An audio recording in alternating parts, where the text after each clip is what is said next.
Contoh, jemput tak? Dia jemput. Tapi atas kita nak memenuhi jemputan tu ataupun tidak. Kita kadang-kadang busy. Sabtu je 8 jemputan. Mana sempat nak pergi semua kan? Jadi ada orang yang dia diberikan jemputan, tetapi tak semua orang memenuhi jemputan itu. Sama juga tuan-tuan, Allah nak bagi tahu bahawa dalam ayat ini Allah bagi jemputan kepada kita ni untuk kembali pada petunjuknya. Tetapi sedikit sangat manusia yang memenuhi jemputan itu.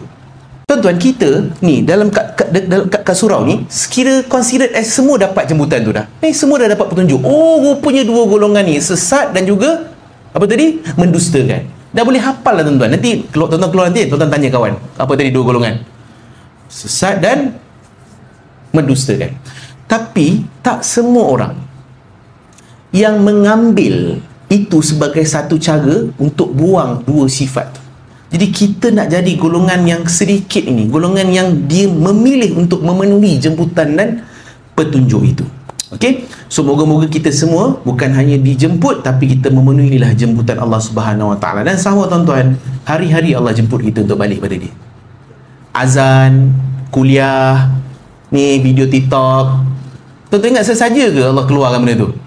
Ni semua tolonglah. Baliklah, kau nak tunggu apa lagi? Tuan-tuan nak tunggu apa untuk tuan-tuan start bangun tahajud?